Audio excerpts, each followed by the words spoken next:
Hello बच्चों, मैं हरीश कुमार आप सभी लोगों को मेरिट वर्ल्ड के इस यूट्यूब चैनल में स्वागत करता हूं। आज हम लोग क्लास 10 के जो बिहार बोर्ड का पेपर हुआ था फर्स्ट सीटिंग का, उसका हम लोग लेकर के आए हुए हैं, उसका सॉल्यूशन करेंगे आज। तो बस स्टार्ट करते हैं, ज़्यादा टाइम को नहीं करते हैं क्योंकि क्वेश्चन भी बहुत ज़्यादा है, 100 क्वेश्चन है, तो उसको जल्दी जल्दी से इसको करते हैं ताकि आप लोग इसका आंसर सही सही से आप मिला सकें कि आपका कितना नंबर आ रहा है।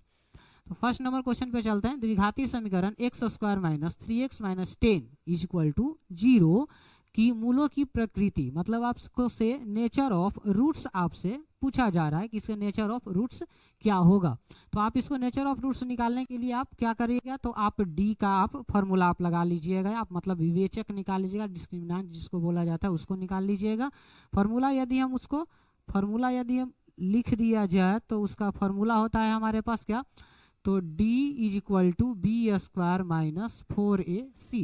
आप इसी पर निकाल करके देख लीजिएगा, आपको पता चल जाएगा कि ये जो आपका है ये मोर देन 0 आएगा। तो उसका सही आंसर जो हो जाएगा ये फर्स्ट नंबर हो जाएगा, जो आपका रियल एंड अनइक्वल हो जाएगा। मतलब दो आपको आंसर आएगा और दोनों आपका अलग अलग आपका आंसर आ जाएगा और दोनों के दोनों आपका रियल नंबर में रहेंगे। तो चलिए फर्स्ट और सेकंड नंबर पे चलते हैं। सेकंड नंबर है द्विघाती समीकरण B X square plus A X plus C is equal to 0 जहां B does not is equal to 0 के विवेचक का मान होता है। यहाँ पर अब ध्यान से देखिएगा, हम लोग स्टैंडर्ड इक्वेशन जो पढ़ते हैं, हमेशा जो पढ़ते आए हैं, वो स्टैंडर्ड इक्वेशन क्या रहता है कि a x square plus B x plus c. थोड़ा सा यहाँ पे ध्यान देने की जरूरत है, हम लोग हमेशा इसी स्टैंडर्ड इक्वेशन को पढ़ते आए हुए हैं कि हमारे पास स्टैंडर्ड इक्वेशन जो रहता है वो एक्स स्क्वायर का कोफिशिएंट ए रहता है और कोफिशिएंट ऑफ एक्स जो रहता है वो बी रहता है, कांस्टेंट टर्म सी रहता है। लेकिन यहाँ पे थोड़ा सा देखिएगा तो यहाँ पे थोड़ा सा चेंजिंग किए हुए हैं, यहाँ पे थोड़ा सा चेंजिंग है, तो इसको थोड़ा सा ध्यान से देखना है कि इसमें देखिए थोड़ा सा चेंजिंग है, कि आप इसको देख पा रहे होंगे, इसमें थोड़ा सा आपका चेंजिंग किए हुए हैं।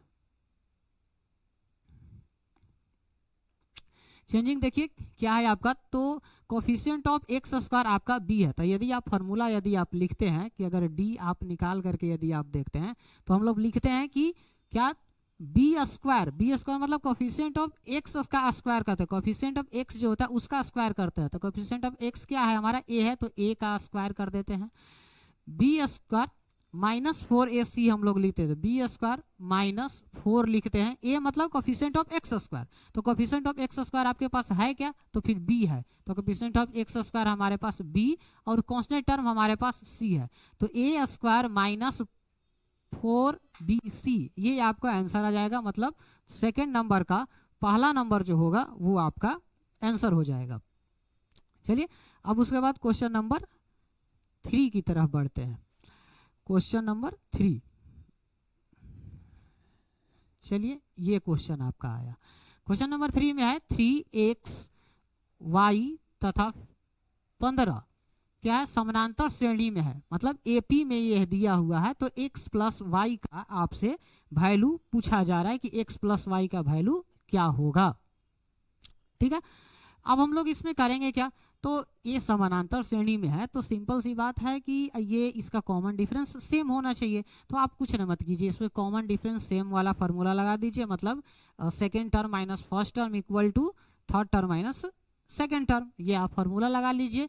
मतलब x माइनस आप इस तरीके से लिख लीजिएगा, आप इस तरीके से लिख लीजिएगा कि x minus 3 equal to Y minus X हो जाएगा, और फिर आप लिखिएगा तो y minus X is equal to 15 minus Y हो जाएगा। इससे आप एक्स वाई का वैल्यू निकाल लीजिए और निकालने के बाद उसमें आप सेट कर दीजिएगा, तो आंसर जो है वो आपका निकल करके आ जाएगा 18 नंबर 18 आपका आंसर निकल करके चला आएगा। और दोनों को एक्स वाई का वैल्यू निकाल कर दोनों को आप ऐड कर दीजिएगा, तो तीसरा का आंसर आपका बी मिल जाएगा।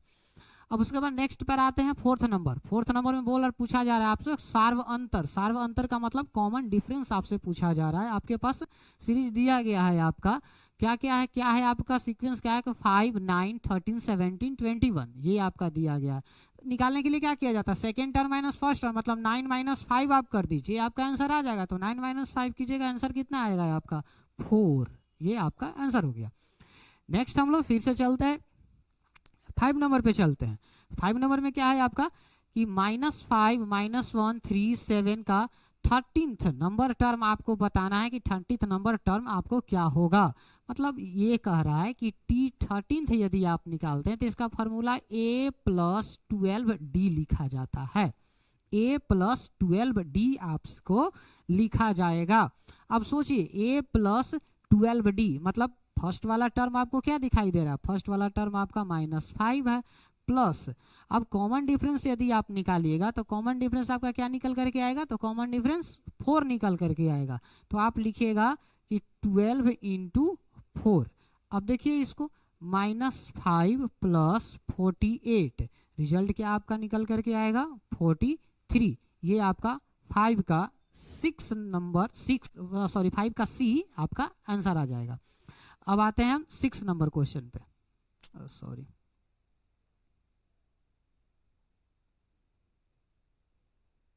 6 नंबर क्वेश्चन पे इसको इरेज कर लेते हैं, काफी ज्यादा है आपको। चलिए इरेज करके देखते हैं। इरेज कर लिए, चलिए हो गया। और लिख रहा है कि प्रथम n प्राकृतिक संख्याओं का योगफल, प्रथम n प्राकृतिक संख्याओं का योगफल आपसे पूछा जा रहा है। मतलब इंग्लिश में अगर बोला जाए तो ये बोला जाए कि sum of the first n natural number, इसका फॉर्मूला होता है n × n + 1/2। और यदि आपका होल नंबर रहेगा तो n × n - 1/2 होता है। अच्छा, उसके बाद आपको a नंबर में दिया गया है, ये आपका स्क्वायर का दिया गया है, n × n + 1 × 2n + 1/6 ये स्क्वायर का, और ये आपका क्यूब का दिया गया था। आपसे पूछा जा रहा है प्राकृतिक मतलब नेचुरल नंबर का, तो आपका आंसर आपका कौन सा हो जाएगा, आंसर आपका बी नंबर आपका हो जाएगा। अब उसके बाद हम लोग आते हैं नेक्स्ट मतलब 7 नंबर क्वेश्चन पे हम लोग आते हैं। 7 नंबर क्वेश्चन के लिए चलिए 7 नंबर क्वेश्चन आपका 11 + 12 + 13 + ... 45, ये आपसे क्वेश्चन है। मतलब 7 नंबर क्वेश्चन में आपको बोला जा रहा है कि 11 12 मतलब 11 से लेकर के 45 तक के नंबर को आपको ऐड करना है और वही ऐड करके आपको आंसर आपको निकालना है। तो आप क्या कीजिएगा इसमें कि 1 से लेकर के 45 को ऐड कर दीजिएगा और ऐड करने के बाद 1 से लेकर के 10 तक को आप सब्ट्रैक्ट कर दीजिएगा, तो वैसे भी आपका आंसर आ जाएगा। समझ गए? दो तरीके से आप इसको, या तो आप SN वाला फॉर्मूला लगा लीजिए आप।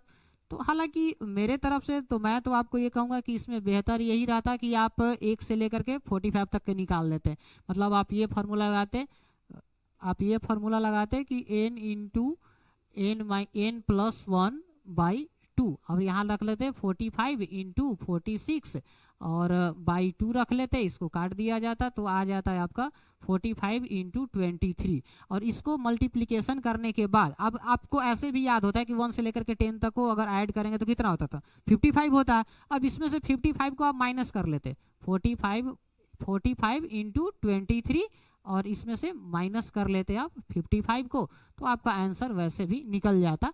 अब अगर आप ऐसे कीजिएगा तो आपका आंसर जो आपका आएगा वो आपका बी नंबर आएगा आपका 980, ये आपका आंसर आ जाएगा। फिर से चलते हैं, अब हम लोग 8 नंबर पे हम लोग चलते हैं।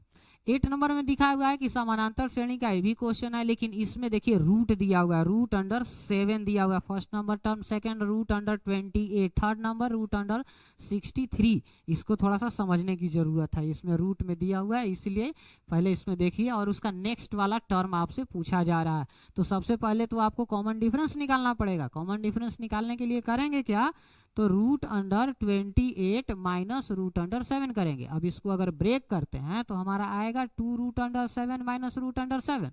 अब सब्ट्रैक्ट करेंगे तो आएगा √7। मतलब कि 63 में √63 में हमको √7 को ऐड कर देना है। अब सिंपल मत ऐड कर दीजिएगा कि सिंपल ऐड कर दीजिएगा तो फिर आपको दिक्कत हो जाएगा। अगर सिंपल ऐड कीजिएगा तो क्या 60 + 7 70, नहीं, गलत हो जाएगा। आपको क्या करना है, इसको भी थोड़ा सा आप हटा लीजिए, इसको ऐसे कर लीजिएगा। आप अगर नहीं समझ में आया तो इसको ऐसे कर लीजिएगा कि 3 × √7 प्लस √7, तो आपका आएगा 4 √7। अब अगर इस 4 को अंदर की ओर लेकर के जाना है तो आप कीजिएगा 16 × 7, अब ये अंदर की ओर चला गया। अब देख लीजिए 6 और 7 से मल्टीप्लाई करेंगे क्या आएगा, 2 आएगा। और यही तो या तो ऑप्शन में दिया हुआ है, ये है बाकी आप मल्टीप्लिकेशन करने की जरूरत ही नहीं है, आंसर बिना बनाए हुए आपको देखिए मिल गया। चलिए अब उसके बाद 9 नंबर में देखते हैं, थोड़ा सा इरेज कर लेते हैं 9 नंबर में। हाँ 9 नंबर क्वेश्चन में, 9 नंबर में समानांतर श्रेणी में ये भी आपको दिया गया है, आपका इसको सम करने के बाद आपको बोला कि 406 आपका आएगा, सम करने के बाद 406 आपका आएगा। अब इसको क्या कीजिएगा कि आप इसमें देखिए हम सब चीज लिख देते हैं, आप इसमें आपका एस एन बाबू दिया गया है, एस एन आपका दिया गया है कि 406, आपका ए दिया गया है 3, आपका डी दिया गया है 4, एन आपको निकालना है। फार्मूला क्या होगा तो n/2 आपका 2a plus n-1 into D, ये आपका फार्मूला निकल करके आ गया। ठीक है,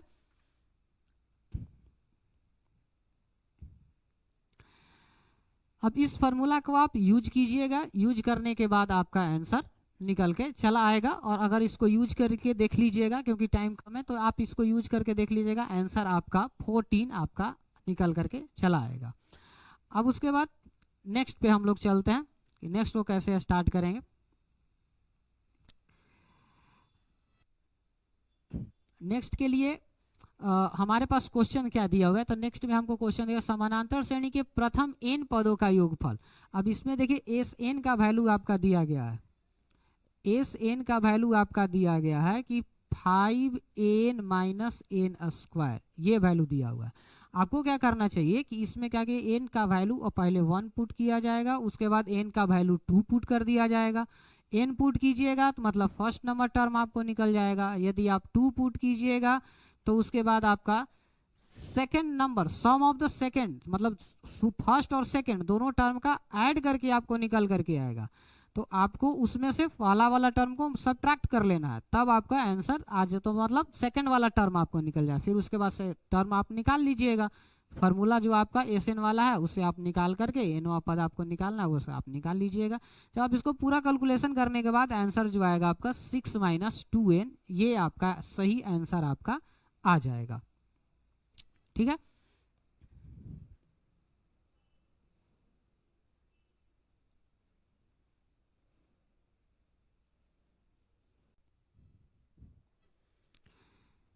चलिए अब इसके लिए नेक्स्ट पे हम लोग बढ़ते हैं। नेक्स्ट है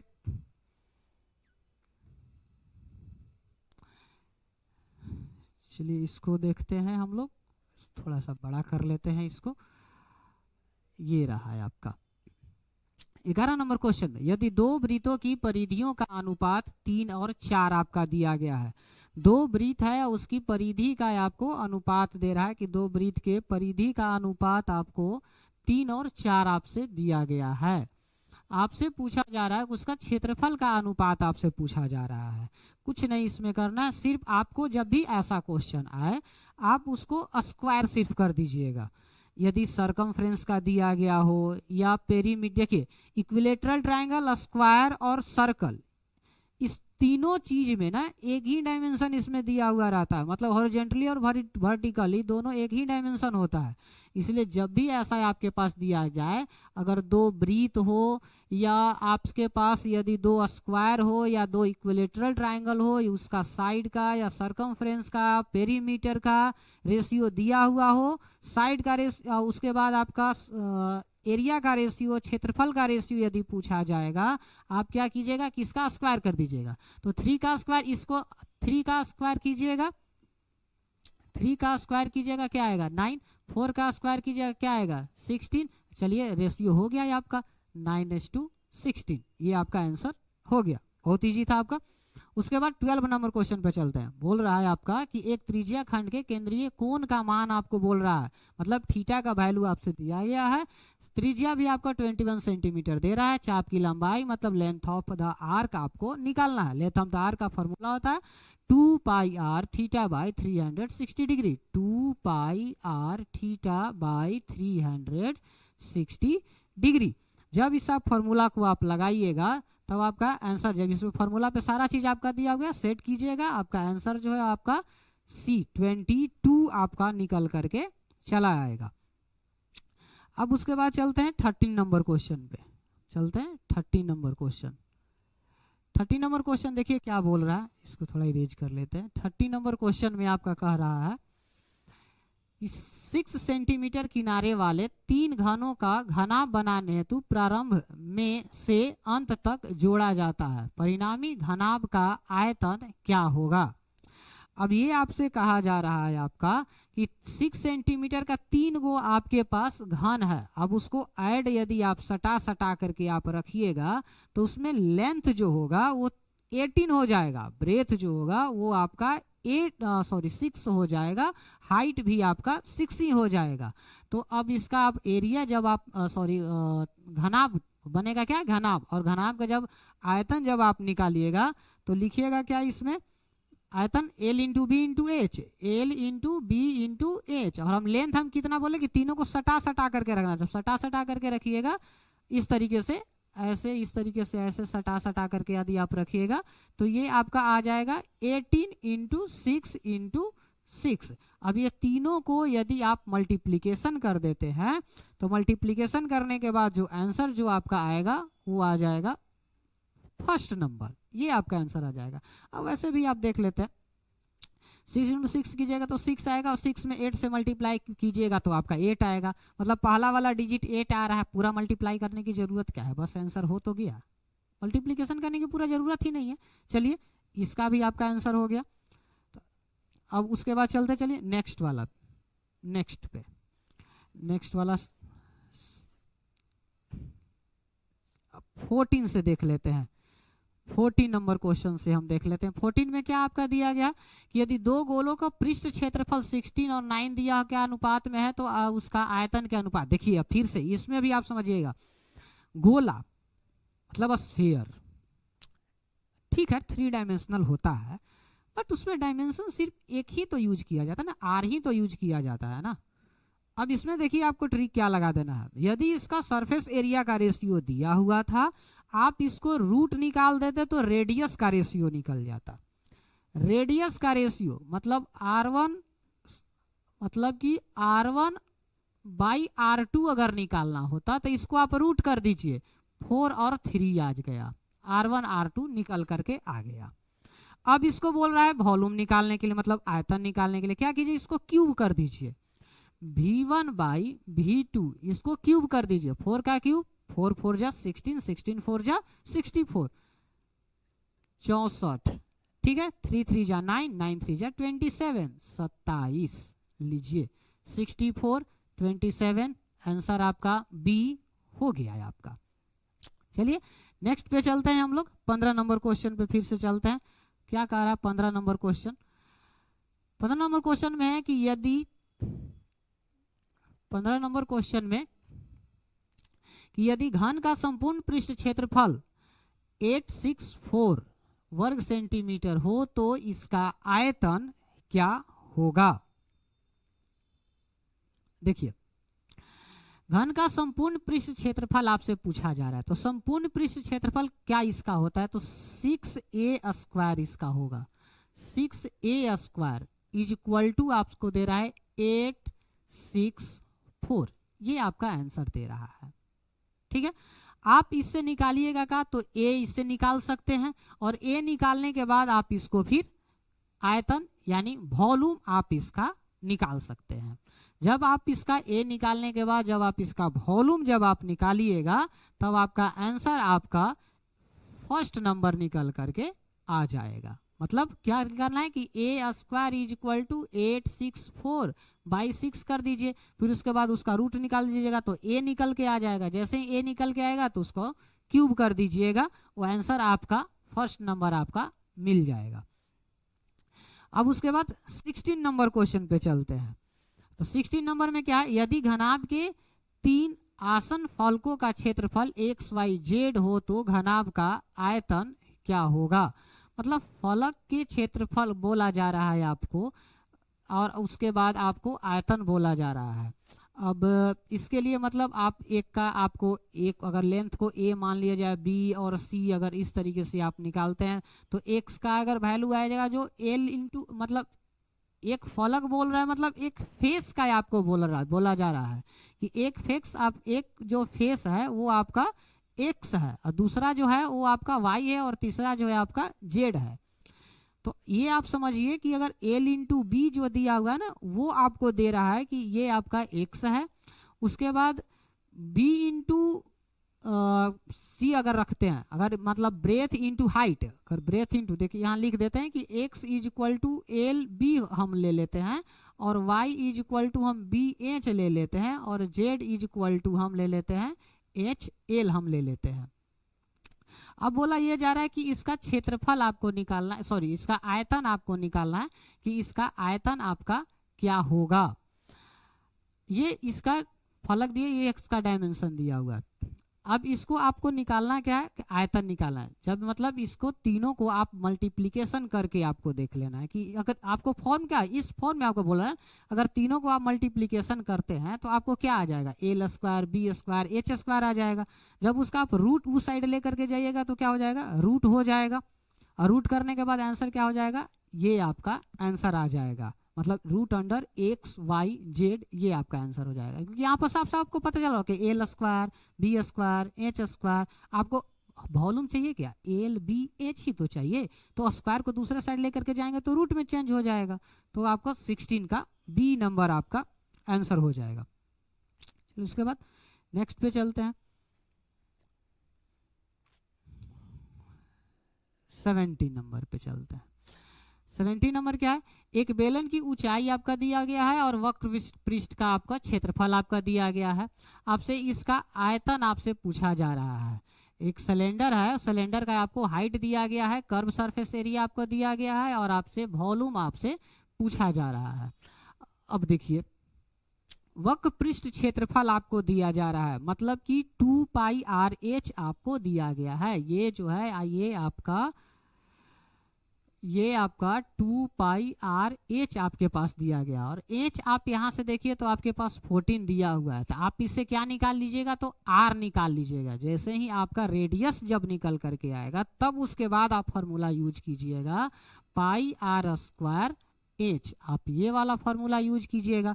जैसे ये फॉर्मूला आप यूज कर लीजिएगा तब आपका आंसर निकल करके चला आएगा और आंसर आपका क्या आ जाएगा, आंसर जब मल्टीप्लिकेशन कीजिएगा तो आंसर आपका 396 ये आपका आंसर निकल करके चला जाएगा। अब उसके बाद 18 नंबर पे चलते हैं कि 18 नंबर का क्या आंसर होगा। 18 नंबर में बोल रहा है कि निम्नांकित में केंद्रीय प्रवृत्ति के किस मापन की गणना के लिए संचयी बराबरता सारणी की आवश्यकता है। इंग्लिश में आपको ये बोला जा रहा है कि मतलब सेंटर के बारे में आपसे बोला जा रहा है। आप मेनली एक चीज को आप समझिए, जो मीडियन जो होता है ना वो सबसे बीच वाला के वैल्यू आपको निकालता है। और यही आपको बोल रहा है कि बोला केंद्रीय प्रवृत्ति मतलब बीच वाला के लिए आपसे बोला जा रहा है कि जो कौन सा चीज है जो सबसे बीच वाला का मेजरमेंट करके देगा, तो वो जो आपको देगा ये आपका मीडियन जो है यही आपका माध्य का ये आपको निकाल करके देगा। उसके बाद नेक्स्ट 19 नंबर क्वेश्चन पे जाते हैं। 19 नंबर क्वेश्चन में आपसे बोला जा रहा है कि 10 गो अभाज्य संख्या का माध्यिका आपको निकाल करके दिखाना है। 10 गो अभाज्य संख्या है उसका आपको माध्यिका आपको निकाल करके बताना है। अब 10 गो प्रथम 10 अभाज्य संख्या बोल रहा है, तो प्रथम 10 से जो अभाज्य संख्या में क्या क्या आप लिखिएगा, तो आप इसका लिखिएगा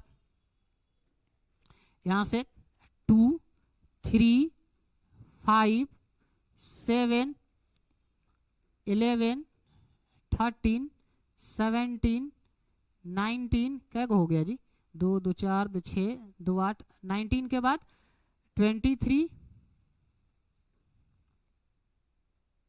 और उसके बाद 29 हो गया आपका। ये 10 आपके पास निकल करके आ गया। इसी का आपको निकालना क्या है, मीडियन निकालना है। अब देखिए ये एन जो है ये आपका इवन नंबर पे है, तो आपको फॉर्मूला थोड़ा ध्यान से आप सोच करके लगाइएगा। फॉर्मूला आप उसमें इवन नंबर वाला है, आप मतलब सम नंबर वाला है, आपका नंबर ऑफ ऑब्जर्वेशन आपका इवन नंबर है, तो इवन नंबर वाला आप फॉर्मूला उसमें आप अप्लाई कीजिएगा क्या, तो n/2 वाला टर्म, ऐसा वाला n/2 इतना नंबर का आपको टर्म लिखिएगा, प्लस n/2 + 1 इतना नंबर वाला टर्म लिखिएगा, और उसके बाद बाई में आप 2 कर दीजिएगा, तब आपका ये आपका माध्यिका आपका निकल करके आ जाएगा। और आंसर कितना आएगा, तो आंसर आपका 12 निकल करके चला आएगा। चलिए नेक्स्ट पे आप चलते हैं, 19 तक हो गया हमारा, 20 पर हम लोग चलते हैं।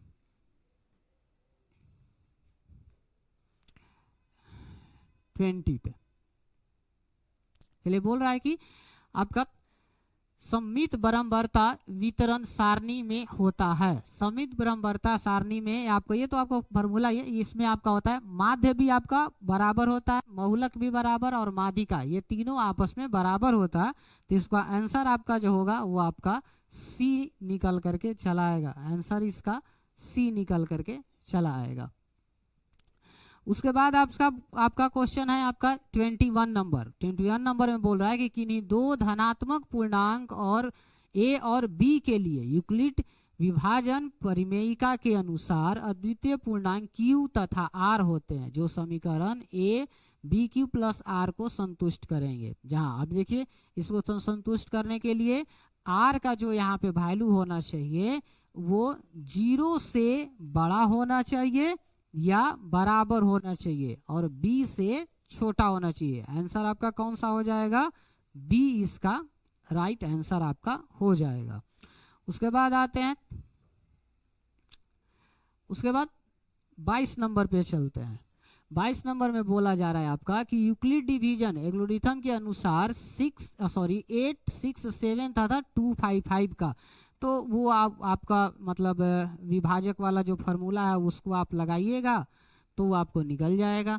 तो आप सबसे पहले आप इसमें आप देखिए, शायद लगता है कि लड़का बनाया भी है, देखिए यहाँ पे देखिए 255 × 3 करने के बाद देखिए यहाँ पर सही सही है, देखिए ये आपका एकदम से सही सही बनाया हुआ है। 102 आपका निकल करके आया, और फिर देखिए 102 को 2 से किया तो 51, अब 51 को 2 से मल्टीप्लाई करेंगे तो आ जाएगा 102। तो आंसर इसका क्या हो जाएगा, एचसीएफ आपका क्या हो जाएगा, तो ये आपका एचसीएफ हो जाएगा 51। ये सही है, इसमें बनाया हुआ भी है यहाँ पे। तो 22 का जो डी नंबर है वही आपका राइट आंसर हो जाएगा। चलिए नेक्स्ट स्लाइड पे चलते हैं।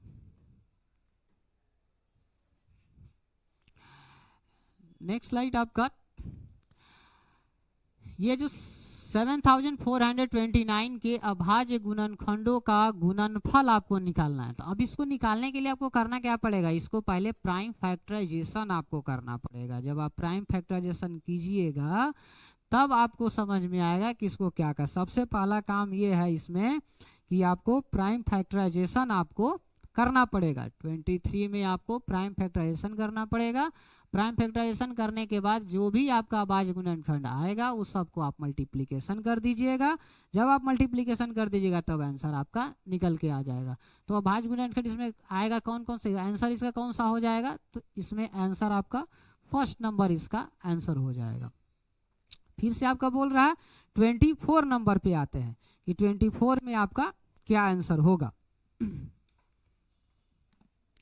24 है आपका, यदि दो संख्याओं a तथा b का लस तथा मस क्रमशः c तथा d हो तो क्या बोल रहा है आपका, इसमें एक बार फिर से पढ़ लेते हैं। यदि दो संख्याओं a तथा b का लस तथा मस c तथा d है, मतलब दो संख्या एक a है और दूसरा b है, बोल रहा है कि उसका लस और मस जो होगा वो c और d होगा।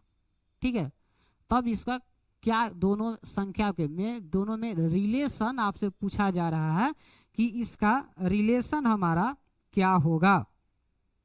तो रिलेशन हमारा ये सही बनाया हुआ है, इसमें आप मल्टीप्लिकेशन करके आप इसको दोनों का मल्टीप्लिकेशन और ये दोनों का multiplication.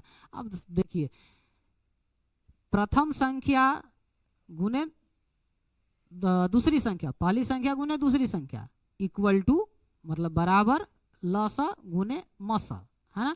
Product of two number equal to LCM into NCF. तो प्रोडक्ट ऑफ टू नंबर ये दोनों को मल्टीप्लाई कर देते हैं, लसा इंटू मसा इसको मल्टीप्लाई करते हैं। देखिए ये आपका आंसर आपका हो गया। तो आंसर आपका 24 का सी नंबर, ये चलिए ये भी सही है आपका। अब उसके बाद हम लोग आते हैं 25 नंबर पे। 25 नंबर क्या कह रहा है उसको अब देखते हैं। 25 में निम्नलिखित में कौन सी संख्या परिमेय संख्या है? परिमेय संख्या कौन सी? निम्नलिखित में से कौन सी संख्या परिमेय संख्या है? परिमेय संख्या, which of the flowing numbers is a rational number? आपसे बोला जा रहा है कि कौन सी संख्या रेशनल नंबर है। भाई सोच करके देखिए, रेशनल नंबर के लिए क्या क्या चीज होता है, परिमेय संख्या के लिए क्या क्या चीज होता है, उसको थोड़ा देखिए। रूट अंडर 2 को यदि आप वैल्यू निकालने जाइएगा तो डेसिमल में इनफिनाइट तक आएगा, बट उसका वैल्यू नहीं निकाल सकते हैं। रूट अंडर 3 इसका वैल्यू नहीं निकाल सकते हैं। उसी तरीके से आप रूट अंडर 5 का भी नहीं निकाल, हाँ रूट अंडर 4 का हम निकाल सकते हैं, और इसका आंसर क्या हो जाएगा? रूट अंडर 4 ही इसका राइट आंसर आपका निकल करके आएगा, क्योंकि रूट अंडर 4 का वैल्यू जो होता है वो क्या होता है? 2 हो जाता है, इसलिए इसका आंसर जो होगा वो आपका सी नंबर हो जाएगा। नेक्स्ट आते हैं 26 नंबर क्वेश्चन पे हम लोग आते हैं। चलिए ये रहा आपका 26 नंबर क्वेश्चन। वैसी संख्या जिसका व्यापक रूप p बाई क्यू होता है, जहाँ p और q पूर्णांक हो, M q does not equal to 0। अब सो देखिए ये आपको क्या कह रहा है उसको अब देखिए। बोला है कि the number whose generalised form is p by q where p and q are integer and q does not equal to 0। ये बोल रहा है, ये तो साफ साफ बाबू रेशनल नंबर का परिमेय का उसका डिफिनेशन आपको लिख करके दिए हुए है। ये आपका परिमेय का डिफिनेशन लिख करके दिए हुए है, मतलब रेशनल नंबर का। यही तो रेशनल नंबर कहा जाता है कि जो p बाई क्यू के फॉर्म में होता हो, p और q दोनों का दोनों इंटीजर होता हो, और q जो हो वो 0 के बराबर नहीं होता हो। तो इसका आंसर कौन सा हो जाएगा? आंसर आपका सी नंबर हो जाएगा, मतलब ये परिमेय। वैसी संख्या जिसका दशमलव प्रसार न तो शांत होता हो और न ही आवर्ती, इंग्लिश में होगा पढ़ रहे थे, the number whose decimal explanation is neither terminating not repeating is said to be. इसका आंसर क्या हो जाना चाहिए? जब बोल रहा है कि ना तो इसका टर्मिनेटिंग होना चाहिए, ना तो इसका रिपीटिंग होना चाहिए, ना तो टर्मिनेट करना चाहिए, ना तो इसको कटवे करेगा और ना तो ये रिपीटे करेगा। सोच लीजिए, ना तो ये कटेगा, ना तो डिवाइड करेंगे तो डेसिमल के बाद, ना तो ये कटवे करेगा और ना तो ये रिपीटे करेगा। तब इसका मतलब है कि जब तू ना कटेगा ना तू रिपीट करेगा तो तू जाएगा भाई किसमें? तो इरेशनल नंबर में चला जाएगा, मतलब अपरिमेय में आपका चला जाएगा। चलिए नेक्स्ट देखते हैं।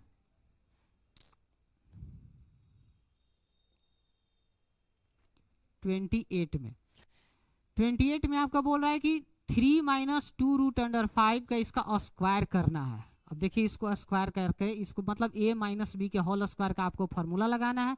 a माइनस बी के होल स्क्वायर का आप फॉर्मूला लगाइएगा, आपका आंसर निकल करके चला आएगा। तो a माइनस बी के होल स्क्वायर का हम फॉर्मूला लगा करके देख लेते हैं। देखिए 3 3 जा आपका क्या हो जाएगा? 3 3 जा आपका क्या हो जाएगा? 9, और प्लस कीजिए। देखिए 2 2 जा 4 और 4 5 जा 20 माइनस 2ab, तो आप लिखिएगा 2 into 3 into 2 into root under 5, ऐसा लिख दीजिए। ऐड कीजिएगा तो कितना आ जाएगा? तो 29 आ जाएगा। इसको मल्टीप्लाई कीजिएगा तो कितना आ जाएगा? 12 रूट अंडर 5। आंसर कौन सा आपका मिल करके आया? कौन सा निकला? ये 28 का आंसर आपका कौन निकल करके आया? तो ए नंबर आपका आंसर निकल के आया। अब आते हैं 29 पे। 29 पे बोला है कि इसका आपको गुणनखंड करके आपको बताना है कि इसका गुणनखंड करेंगे तो क्या आपका आएगा, मतलब इसको फैक्टराइजेशन कर देना है। आप इसको जैसे ही फैक्टराइजेशन कीजिएगा आपका आंसर निकल करके चला आएगा। जब इसको आप फैक्टराइजेशन कीजिएगा तब आपका आंसर जो है वो आपका थर्ड नंबर आपका। ये तो बहुत इजी है, आप 10 क्लास में आप बहुत इजी आपका फैक्टराइजेशन है, आराम से आप फैक्टराइजेशन कर सकते हैं। बस इसको फैक्टर कीजिएगा, आंसर आपका निकल करके चला आएगा। चलिए उसके बाद नेक्स्ट पे हम लोग चलते हैं। बोला कि इसका शून्यंक किसको निकालना है, मतलब इसका जीरोज ऑफ पोलिनोमियल निकालना है, मतलब अल्फा और बीटा का वैल्यू आपको निकाल करके दिखाना है कि अल्फा और बीटा का इसमें वैल्यू क्या आपका आएगा, मतलब क्या इसमें फैक्टर आपको करना पड़ेगा। तो फैक्टर करनेगा, सब प्लस में ही है तो आपका हाँ फैक्टर कीजिएगा, ये आपका आंसर आ जाएगा 30 का आपका फर्स्ट नंबर आ जाएगा, क्योंकि पूरा आपका प्लस प्लस में है ना, प्लस में आपका यहाँ पे एक्स स्क्वायर प्लस 7x है और प्लस 10 ही है, तो दोनों प्लस में ही है, मतलब जो निकल करके आएगा एक आपका x प्लस 2 आ जाएगा और दूसरा आपका x प्लस 5 आ जाएगा। जब उसका आप जीरोज निकालिएगा तो उधर की ओर जाएगा तो माइनस में दोनों आ जाएगा, तो आंसर आपका फर्स्ट नंबर हो जाएगा। फिर आपको 31 नंबर क्वेश्चन में आपको बोला जा रहा है कि यदि सम चतुर्भुज के विकर्णों की लंबाई आपका दिया जा रहा है 10 और 24 है, तो उसकी प्रत्येक भुजा की लंबाई आपसे पूछी जा रही है। देखो ये कितना आसान है बुआ, ये इस तरीके से ऐसे ऐसे बनता है ना, ऐसे ऐसे बनता है, इसमें विकर्ण की लंबाई बोला, जिससे एक इस तरीके से और एक इस तरीके से जाएगा। अब देखो विकर्ण, देखो याद रखना कि जो रोम्बस जो है ये या सम चतुर्भुज, इसका जो विकर्ण होता है एक दूसरे को परपेंडिकुलरी बाइसेक्ट करता है, एक दूसरे को लंबवत विभाजित करती है, ठीक है, लंबवत और दो भाग में बांटेगी, तो यहाँ भी 5 हो जाएगा, यहाँ भी 5 हो जाएगा, यहाँ भी 12, यहाँ भी 12 हो जाएगा। अब इसका पूछा क्या जा रहा है कि इसका भुजा बताइए। यहाँ पे 90 डिग्री का आपका अगर एंगल बन रहा है तो पाइथागोरियन ट्रिम्पलेट भी यदि आप लगा दीजिएगा तो उसे भी आप पता चल जाएगा कि ये आपका 13 या पाइथागोरस थ्योरी आप लगा लीजिएगा तो आंसर आपका निकल करके चला आएगा और आंसर आपका 13 आपका निकल करके चला आएगा। अब उसके बाद 32 नंबर में किसी बाह्य बिंदु से किसी वृत्त पर कितनी स्पर्श रेखाएं खींची जा सकती है। अगर बाहर में कोई एक बिंदु है तो उसे कितना स्पर्श रेखाएं खींची जा सकती है, मतलब सर्कल के बाहर में बोला है कि किसी बाह्य बिंदु से वृत्त पर कितनी स्पर्श रेखाएं खींची जा सकती है। ये आपका एक सर्कल बना दिए, यहाँ पर एक पॉइंट, यहाँ पर एक पॉइंट बना दिए, अब बोल रहा है कि इससे कितनी स्पर्श रेखाएं खींची जा सकती है। तो बाबू इससे एक यहाँ पर ऐसे खींचेंगे और दूसरा हम इस तरीके से खींचेंगे, तो स्पर्श रेखा कितना की एक पॉइंट है ना, देखिए यदि बाह्य बिंदु से मतलब बाहर में किसी वृत्त पर कितनी स्पर्श रेखाएं खींचा तो कितना, तो 2 आपका खींचा जा सकता है। चलिए नेक्स्ट आपका 33 नंबर,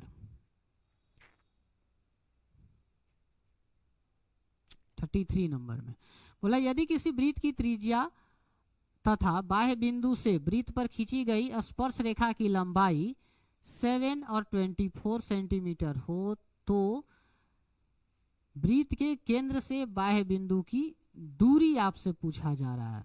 बोला ये जा रहा है आपका कि if the length of the radius of a circle and the tangent draw from an external point to the circle are 7 centimeter and 24 centimeter respectively, then the distance of the external point from the center of the circle। देखिए 33 number question में आपका बोला जा रहा है कि एक वृत्त का त्रिज्या और बाह्य बिंदु से जो खींचा जाता, मतलब रेडियस आपका 7 सेंटीमीटर दे रहा है और टेंजेंट यदि खींचा जाएगा, अगर एक एक आपका ऐसे अगर सर्कल है और बाहर से ऐसे टेंजेंट खींचा ड्रॉ किया जा रहा है तो इस तरीके से ये आपका 7 दिया गया है और ये बोला जा रहा है कि ये आपका 24 दिया गया है। अब इसको यदि यहाँ पे 90 डिग्री का एंगल बनेगा, क्योंकि रेडियस जो होता है टेंजेंट का जहाँ पर पॉइंट ऑफ कांटेक्ट होगा वहां पर 90 डिग्री का एंगल बनाएगा, तो ये इसका मतलब हाइपोटेनियस आपको निकालना है। जब आप हाइपोटेनियस को जब आप निकालिएगा तब आपका आंसर कितना आ जाएगा 25, ये आपका आंसर आ जाएगा। उसके बाद चलते हैं 24 नंबर क्वेश्चन पे, चलते हैं 24 नंबर क्वेश्चन पे, सॉरी 24 नहीं 34 नंबर क्वेश्चन पे चलते हैं।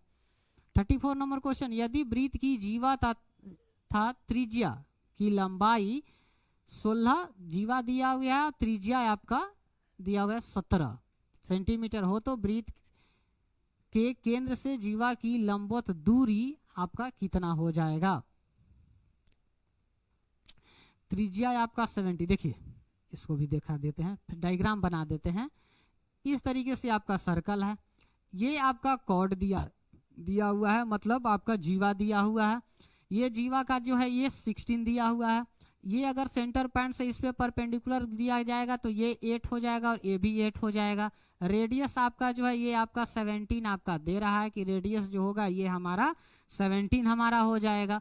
अब इसको अगर पाइथागोरस थ्योरी आप लगाइएगा तो ये आपका आंसर कितना आ जाएगा, ये आपका 15 आ जाएगा, क्योंकि सेंटर पॉइंट से कॉर्ड्स पे यदि परपेंडिकुलर लाइन ड्रॉ करते हैं तो कॉर्ड्स को बाइसेक्ट कर देता है, आधा आधा दो भाग में बांट देता है। मतलब सेंटर से, मतलब केंद्र से जीवा पर अगर परपेंडिकुलर का लाइन ड्रॉ करेंगे तो दो भाग में बांट देगा, तो यहाँ पे 90 डिग्री का एंगल बन जाएगा। पाइथागोरस थ्योरी लगाइए, आंसर आपका 15 सेंटीमीटर निकल करके चला आया।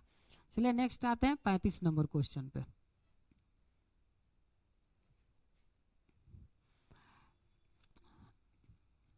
नंबर क्वेश्चन, चक्रीय चतुर्भुज के सम्मुख कोणों के किसी भी युग्म का योगफल मतलब समकोण में होता है। 35 नंबर क्वेश्चन में ये बोल रहा है कि चक्रीय चतुर्भुज के समूह कोणों में से, अब दो बोल रहा है कि अब बोल रहा है कि आंसर जो हमको देना है वो अब राइट एंगल में आपको देना है। तो बाबू चक्रीय चतुर्भुज के समूह कोणों का योग जो होता है वो 180 डिग्री होता है। अब 180 डिग्री को राइट एंगल में यानी समकोण में यदि कीजिएगा तो कितना समकोण होगा, तो दो समकोण हो जाएगा। तो आंसर आपका ये 2 आपका हो जाएगा, आंसर 2 आपका हो जाएगा। उसके बाद आते हैं 36 नंबर पे। 36 नंबर आपका कह रहा है कि निम्नलिखित रेखा युग्मों में से कौन सी वृत्त के समानांतर नहीं हो सकता। बोला कौन सी वृत्त के समानांतर नहीं, निम्नलिखित दो युग्मों में से कौन किसी वृत्त के समानांतर नहीं हो सकता है। अब दोनों को समानांतर बोल रहा है कि which the flowing pair of line in a circle can not be parallel, बोला है कि वो पैरेलल नहीं हो सकता। बोला है कि दो जीवाएं, भाई दो जीवा तो पैरेलल तो हो ही सकता है। एक सर्कल अगर इस तरीके से अगर हम बना दें तो एक जीवा से एक जीवा से दोनों जीवा पैरेलल हो जाएगा।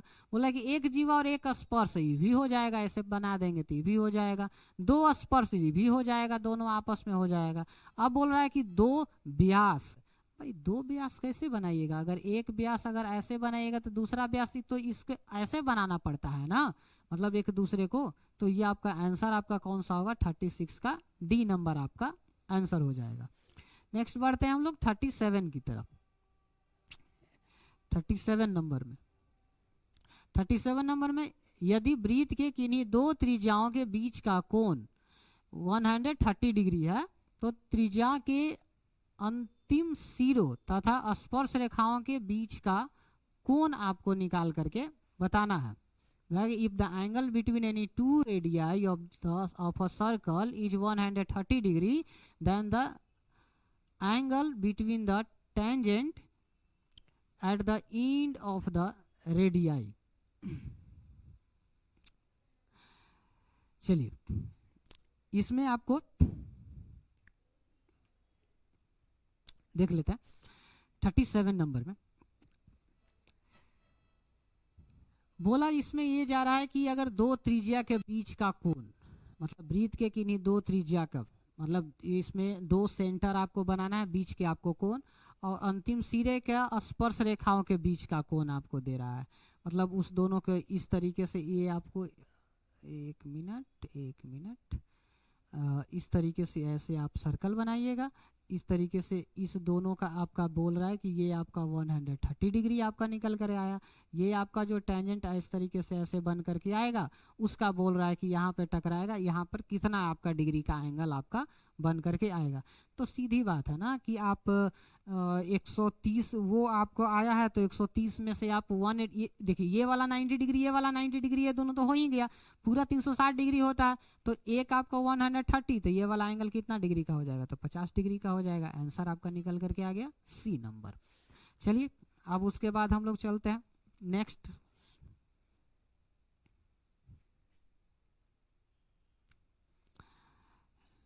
यदि समानांतर चतुर्भुज के विकर्ण बराबर हो तथा एक दूसरे के समकोण पर समद्विभाजित करते हो तो वह चतुर्भुज है। बोला समानांतर चतुर्भुज के विकर्ण आप बराबर होगा। बोला कि समानांतर चतुर्भुज के विकर्ण जो होगा वो आपका बराबर हो जाएगा तथा एक दूसरे के समकोण पर करेगा, तब क्या हो जाएगा, तो सम चतुर्भुज आपका यही हो जाएगा। क्योंकि अभी तो हम बताए थे ना कि रोम्बस का जो होता है ना, वही रोम्बस का जो डायगोनल होता है एक दूसरे को परपेंडिकुलर बाइसेक्ट करता है। तो यही तो आपको बोल रहा है कि एक दूसरे विकर्ण। तो ये आपका एक सेकेंड 38 है में वो बोल रहा है the diagonal of a parallelogram are equal. अच्छा, diagonal parallelogram diagonal equal and bisect each other right angle पे कर रहा है। तो डायगोनल इक्वल है तब इसमें स्क्वायर हो जाएगा, क्योंकि रोम्बस का डायगोनल इक्वल नहीं होता है। और ये बोल रहा है कि ये ऐसा पैरेललोग्राम है जिसमें ऐसा समानांतर चतुर्भुज है जिसमें डायगोनल का जो विकर्ण का जो लेंथ है वो बराबर का है। तो विकर्ण का लेंथ दो चीज में होता है बाबू, एक होता है आयत में और दूसरा होता है वर्ग में। ठीक है, अब उसके बाद बोल रहा है कि एक दूसरे को समकोण पर समद्विभाजित करता है। तो आयत जो होता है ना, आयत का जो डायगोनल होता है ना वो समकोण पर नहीं करता है, और वर्ग का होता है वो समकोण पे करता है। इसलिए इसका आंसर जो आपका निकल करके आएगा ये आपका स्क्वायर पे चला जाएगा। उसके बाद समचतुर्भुज के विकर्णों में क्या संबंध होता है? समचतुर्भुज के विकर्णों में क्या संबंध होता है, पढ़ करके देख लेते हैं। दोनों बराबर होते हैं, सब विकर्ण दोनों बराबर होता है, ना विकर्ण बराबर होते हैं। समकोण पर प्रतिच्छेद करते हैं, समकोण पर समद्विभाजित करते हैं। इसमें आंसर तो आपका वैसे होना चाहिए, आंसर तो आपको होना चाहिए सी नंबर आपका सटीक आंसर होगा। देखिए ये समकोण पर प्रतिच्छेदित करता है, मतलब समकोण पर प्रतिच्छेद मतलब इंटरसेक्ट करता है, इंटरसेक्ट नहीं करता, ये बाइसेक्ट करता है। तो ये बाइसेक्ट एट राइट एंगल जो है आपका ये सी नंबर, मतलब ये आपका सही आंसर आपका निकल करके आएगा। ये आपका सही आंसर आपका निकल करके आएगा। अब उसके बाद 40 नंबर पे चलते हैं।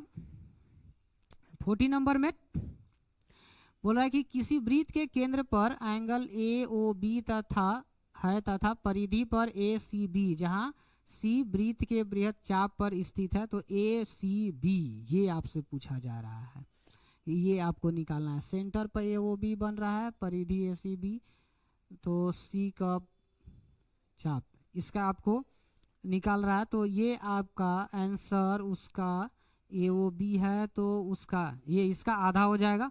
आंसर आपका सी आपका हो जाएगा। 40 का आंसर आपका सी हो जाएगा। अब उसके आते हैं नेक्स्ट।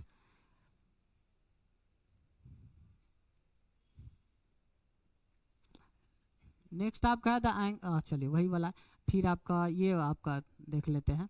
आपका बोले यदि किसी बराबरता वितरण का माध्य तथा बहुलक क्रम से इतना इतना हो तो माध्यिका आपको निकालना है। ये तो आपको 3 मीडियन माइनस 2 मीन वाला आपको फार्मूला आपको इसमें लगाना है।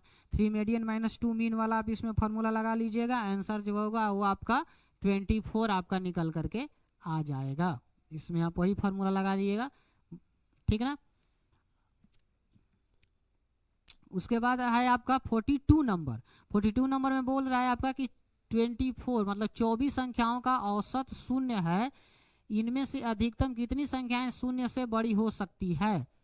तो अधिकतम कितनी संख्याएं शून्य से बड़ी हो सकती है, आंसर जो इसमें आएगा वो आपका डी आ जाएगा। अब देखिए बोला कि कितना संख्या है जो कि शून्य से बड़ी हो सकती है। तो अब सोचिए अगर मान लीजिए कि 23 गो संख्या जो शून्य से बड़ा है और 24वां संख्या वैसा है जो 23 संख्या का सम के बराबर हो जाए। 24वां संख्या वैसा है 23 संख्या के सम के बराबर हो जाए, तो अब क्या कीजिएगा, मतलब एक संख्या को निगेटिव में रख दिया जाए। मतलब 24वां संख्या हो जो पूरा का मतलब ये मान लिया जाए कि 23 गो संख्या है जो कि शून्य से बड़ा है, और शून्य से बड़ा है और सबको सम करने के बाद मान लीजिए कि 50 आया। और 24वां नंबर जो ऐसा संख्या है जो माइनस शून्य से कम है, मतलब माइनस में 50 है। अब दोनों को ऐड कीजिएगा तो क्या आ जाएगा 0। 0/24 करेंगे तो क्या आ जाएगा 0। तो इसका मतलब है कि आंसर आपका 23 आपका हो जाएगा। चलिए उसके बाद फिर से 23 नंबर क्वेश्चन पे चलते हैं। 23 नंबर क्वेश्चन।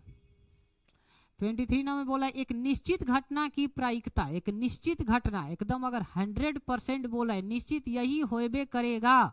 अब यदि एक ही एकदम 100% बोला जा रहा है कि यही होगा ही, तब उसके लिए जो प्रायिकता जो होगा, जो आपका प्रोबेबिलिटी जो आपका आएगा वो आपका डिफिनिट है, तो इसीलिए आपका आंसर आपका 1 आपका हो जाएगा। वैसे प्रोबेबिलिटी वैसे होता है 0 से बड़ा होता है और 1 से कम होता है, लेकिन यहाँ पे निश्चित बोला है कि एकदम 100% में, इसीलिए आपका वो 1 आपका आंसर हो जाएगा।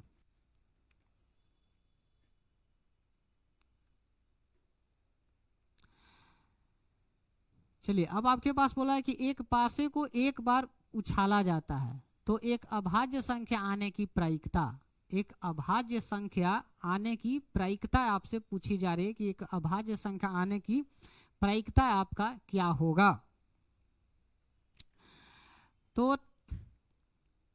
अब अभाज्य संख्या, अभाज्य संख्या उसमें क्या क्या होता है, तो भाई 2 होता होगा, 3 और 5, मतलब 3/6, तो 3/6 तो क्या आ जाएगा आंसर 1/2 आपका आंसर निकल करके आ जाएगा। आंसर आपका 1/2 निकल करके आ जाएगा। ठीक है, नेक्स्ट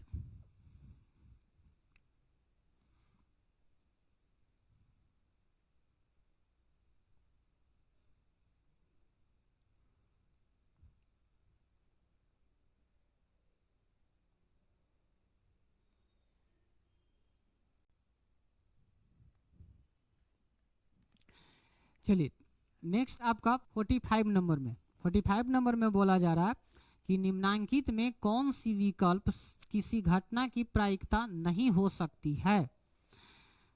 किसी घटना की प्रायिकता नहीं हो सकती है। अब किसी घटना की प्रायिकता के बारे में बोला जा रहा है, तो अगर घटना की प्रायिकता 0 से ज्यादा होता है और 1 से कम होता है, मतलब 0 से ज्यादा 20% है मतलब 100% से कम है, तो ऐसा हो सकता है। 3/4 है मतलब ई भी 1 से कम है, हो सकता है। 0.3 है, ई भी 1 से कम है, हो सकता है। ये नहीं हो सकता है, ये नहीं हो सकता है आपका। ये बोला था कि कौन नहीं हो सकता है, तो ये नहीं हो सकता है आपका। उसके बाद आते हैं 46 नंबर पे। 46 नंबर, 46 नंबर में देखते हैं, बोला कि यदि पीई किसी घटना ई की प्रायिकता को दर्शाता हो, तो बोला पीई किसी प्रायिकता को की घटना को मतलब दर्शाता हो, तो आंसर आपका कौन सा होगा, तो 0 के बराबर 0 से बड़ा, मतलब ये वाला आपका, यही आपका आंसर, यही ये 0 से बड़ा होगा और 1 से आपका कम हो जाएगा, ये आपका आंसर आपका हो जाएगा। चलिए अब आते हैं 47 नंबर पे।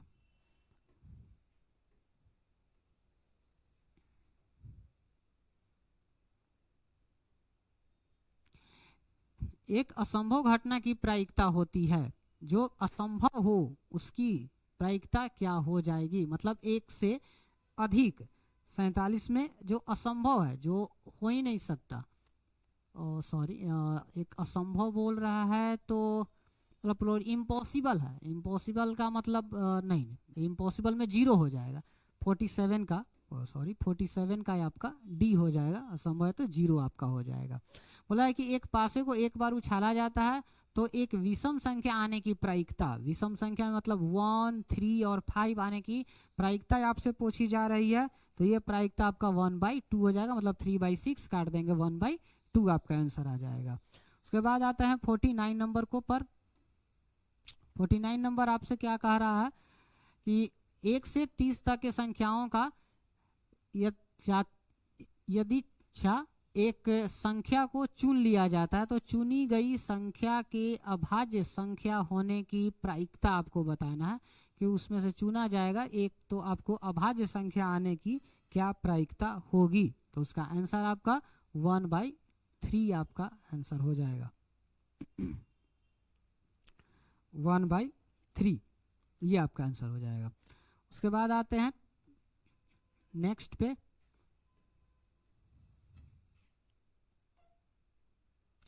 बोला कि यदि किसी खेल को जीतने की प्रायिकता 0.4 हो तो उसके हारने की प्रायिकता क्या हो जाएगी? तो हारने की, जब जीतने की प्रायिकता 0.4 हो तो 1 में से माइनस कर दीजिए। तो 1 में से माइनस करने के बाद जो आएगा, तो 1 में से माइनस करने के बाद क्या आ जाएगा? 0.6। तो ये आपका हो जाएगा। फिर बोला है कि बहुपद 6x² - 7x - 3 के शून्यांकों का योगफल आपका कितना हो जाएगा? मतलब इसको फैक्टर करना है, अल्फा बीटा का वैल्यू निकालना है और उसके बाद उस दोनों को आपको ऐड कर देना है। अब दोनों को जब आप ऐड कर दीजिएगा तो रिजल्ट क्या आपको निकल करके आएगा? 7/6 आपको निकल करके आ जाएगा। नेक्स्ट आपका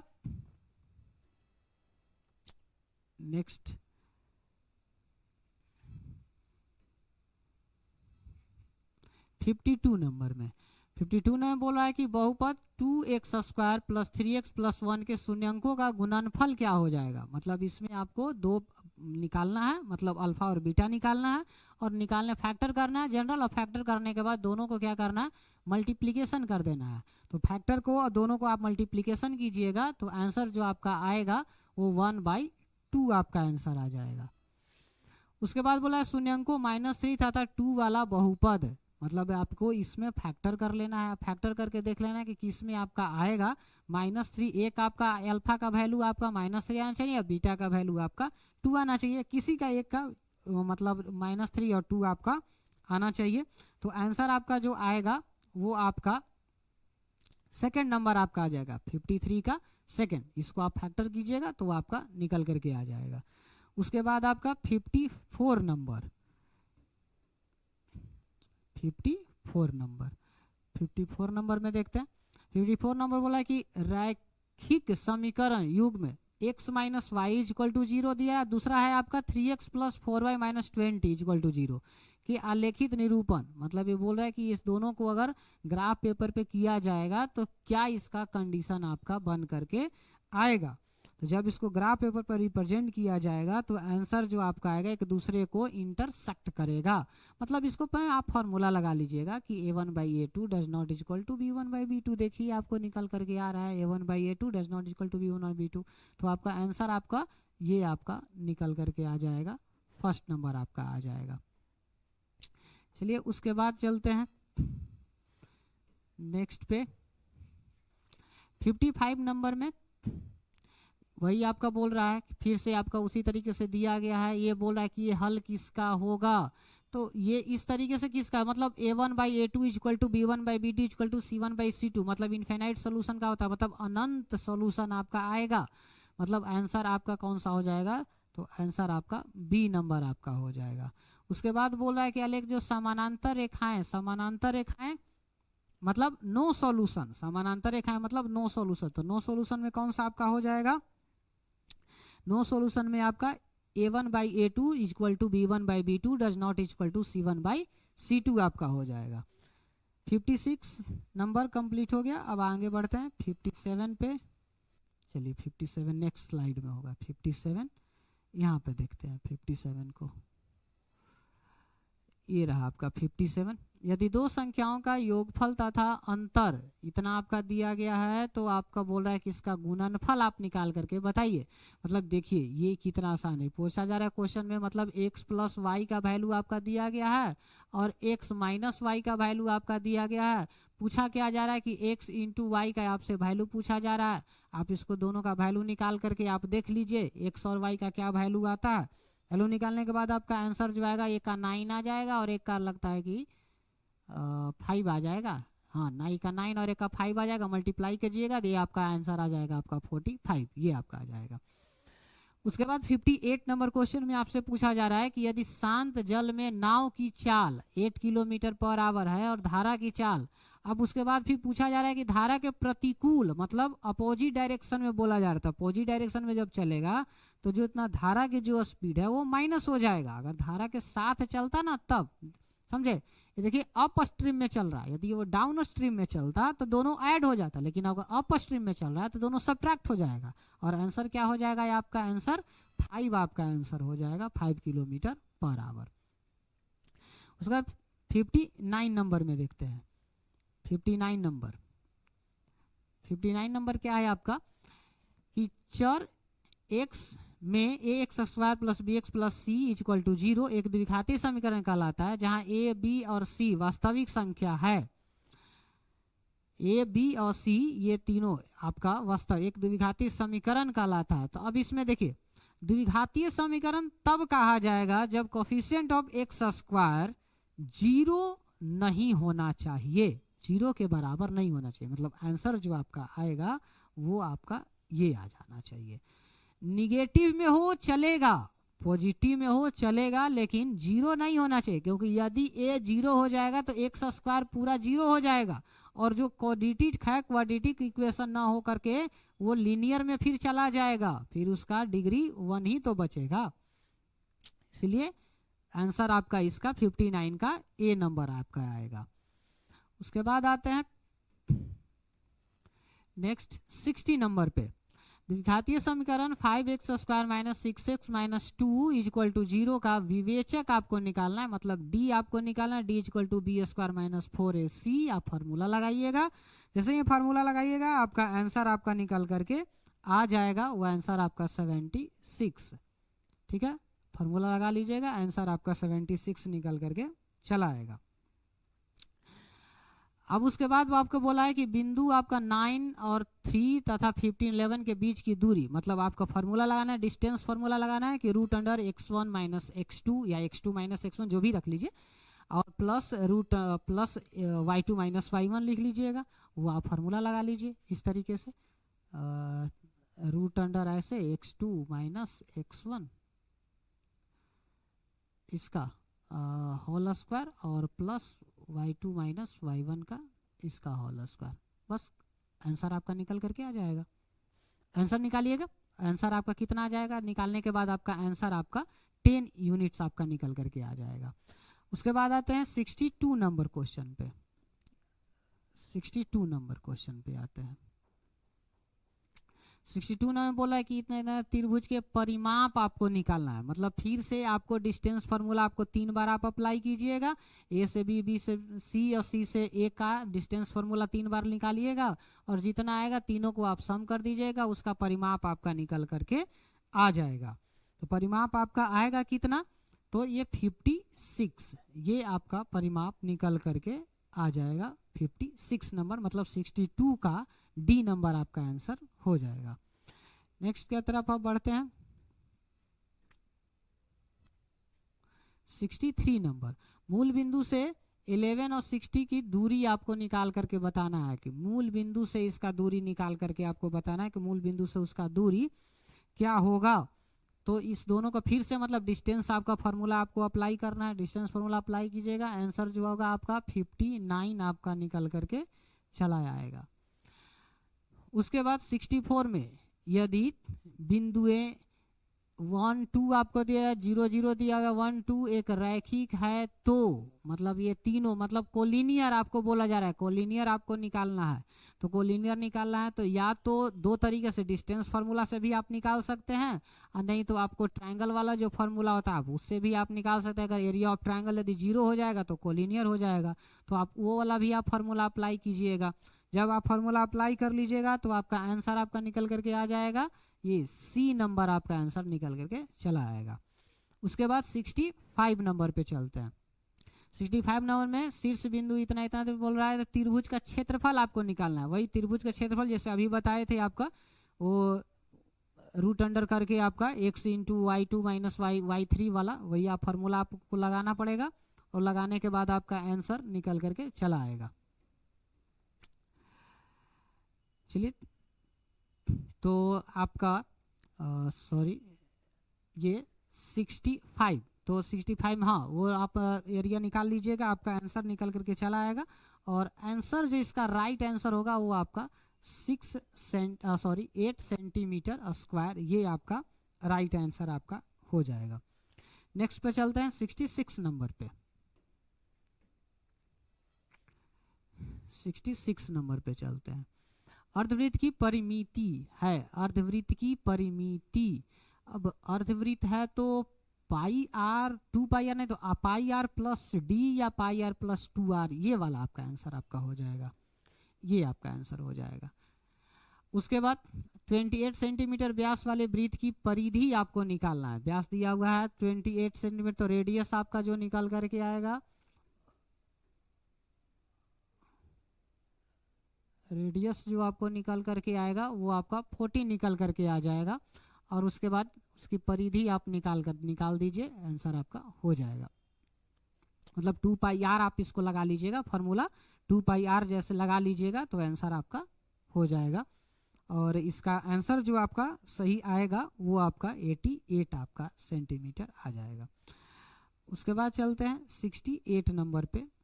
68 नंबर क्वेश्चन क्या कर रहा है उसको देख लेते हैं।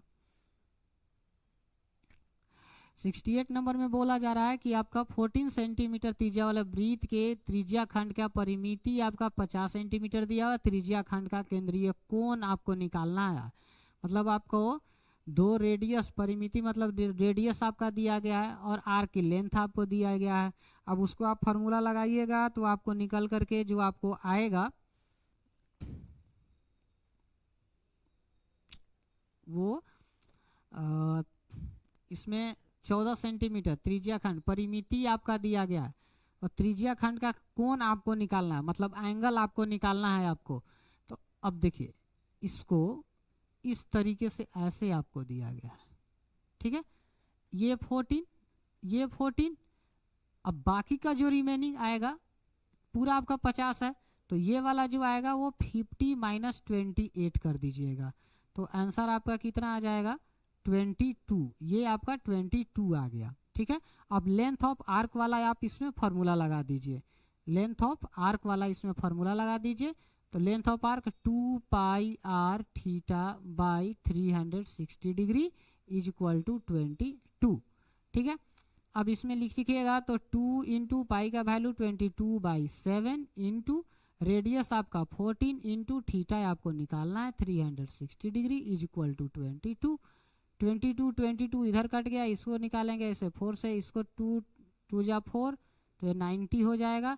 थीटा का वैल्यू आपका 90 डिग्री आपका निकल करके आ गया। मतलब 68 का आंसर जो होगा वो आपका डी आपका आंसर हो जाएगा। उसके बाद नेक्स्ट चलते हैं 69 नंबर पे। 69 पे बोला एक तार 28 सेंटीमीटर त्रिज्या वाले वृत्त के रूप में मुड़ी हुई है, उसको फिर से वर्गाकार के रूप में उसको बनाना है और उसके बाद बताना है कि उसकी भुजा क्या उसकी होगी, ठीक है। तो 69 में आपको वृत्त का त्रिज्या मतलब इसका सरकमफ्रेंस निकालना है। जितना सरकमफ्रेंस आएगा उतना ही उसका पेरीमीटर आ जाएगा, और उस जितना पेरीमीटर आएगा उसके बाद उसको बाई 4 कर दीजिएगा तो आपकी भुजा की लंबाई आपको निकल करके चला आएगा, ठीक है। तो उसकी भुजा की जो लंबाई निकालने के लिए क्या त्रिज्या दिया हुआ है 21 सेंटीमीटर वृत्त के, तो आपको पहले 2 पाई आर आपको पहले निकालना पड़ेगा। 2 pi R is equal to 28, 2 into 22/7 into R is equal to 28। तो आप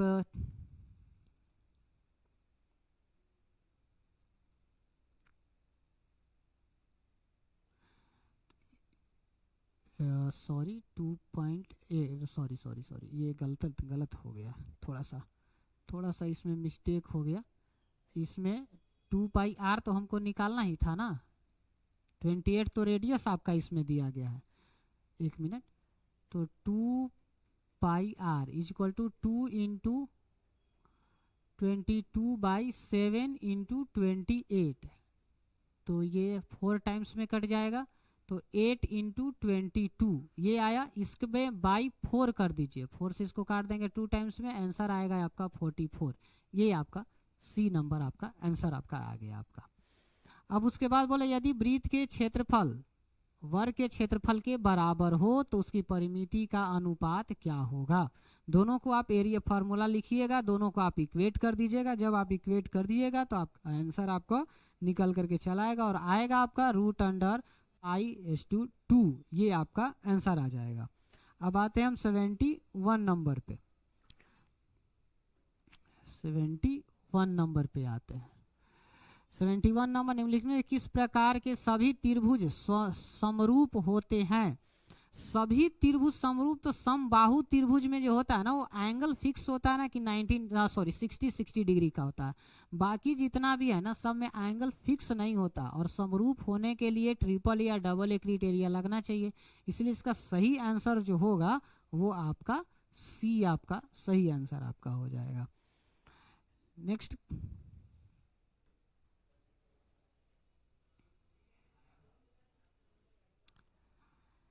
समान भुजा वाले दो बहुभुज समरूप है और उसके संगत भुजा के संबंध में 72 नंबर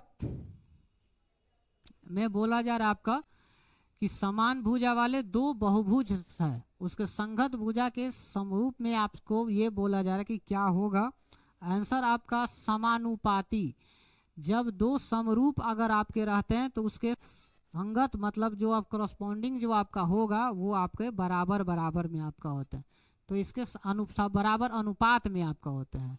ठीक है, तो 72 के आपका आंसर जो आपका आएगा वो बी नंबर आपका आंसर हो जाएगा। 73 का दो समरूप त्रिभुज का क्षेत्रफल का अनुपात दिया हुआ, संगत भुजा के अनुपात बोला जा रहा है, तो भुजा के अनुपात बोला जा रहा है तो उसमें आंसर क्या कीजिए, इसको सिर्फ रूट कर दीजिएगा, तो 4 का रूट कीजिएगा तो 2 आ जाएगा, और 9 का रूट कीजिएगा तो 3 आ जाएगा। आंसर आपका डी आपका हो गया है आपका। नेक्स्ट अब चलते हैं 74 पे। 74 में यदि त्रिभुज ए बी सी समरूप है त्रिभुज की, तो इसका वैल्यू आपको निकालना, मतलब वो दोनों आपस में करस्पॉन्डिंग आपका होगा तो आपका सेम रेशियो में आपका हो जाएगा। सेम रेशियो में करके उसका आंसर जब आप निकाल कर ए बी डी है तो ए पी इसका आपको वैल्यू जो आपका आएगा वो 5 3 तो उल्टा हो जाएगा, तो 3 और 5 ये वाला ये आपका आंसर आपका हो जाएगा। ठीक है, ये आपका आंसर हो जाएगा। नेक्स्ट चलते हैं हम 75 पे।